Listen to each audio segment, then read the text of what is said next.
Ngayon naman, puntahan naman natin si Jay Sabale na naroon ngayon sa Cutud, Pampanga.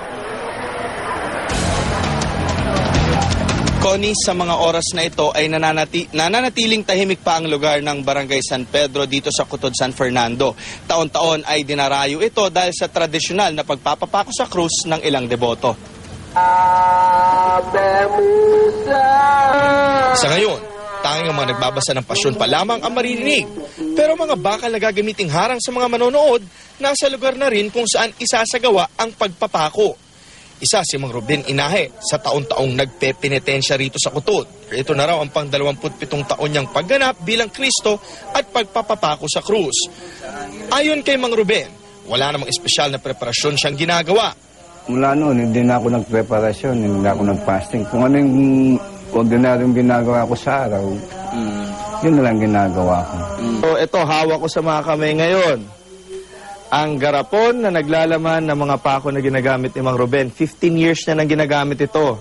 At meron dalawang klaseng pako rito. Ito yung una, ito yung may mga kanto, ito yung ginagamit ni Mang Ruben na pampako sa kamay niya. At itong isa naman, itong medyo bilugan, ito raw yung mas matibay, mas matigas. Bakit? Kasi ito rin daw yung ginagamit niya sa kanyang paa dahil mas matigas naman daw ang balat niya ron. Pero nakatakot pa rin, tulis pareho eh.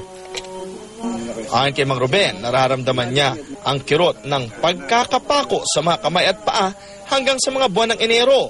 Umaasa raw siyang ito na ang panghuling taon niyang magpapapako dahil nagampanan na raw niya ang kanyang panata ng pasasalamat. Kwento ni Mang Ruben, 1986 nang simulan niya ang 9 na taong panata matapos siyang mahulog sa ikatlong palapag ng isang gusali. Pero nang huling taon daw niya ay nagkasakit ang kanyang anak kaya dinagdagan niya ito ng 9 na taon pa. Nadagdagan pa daw ito ng 9 na taon matapos namang magkasakit ang kanyang asawa at ngayon nga ang kanyang huling taon. Kung akong tatanungin, hindi na ako magre-recommenda. Kasi talagang halos lahat na ng mga pari dito kumukontra na eh. Nung ako yung magpapako, wala pang paring kumukontra eh. Pero ngayon, dahil sinasabi nila na naging komersyalismo, tumututol, eh nung nasabi nila sa akin na bawal sa Biblia, nasa Biblia, eh doon hinanap ko sa Biblia, eh bawal nga talaga.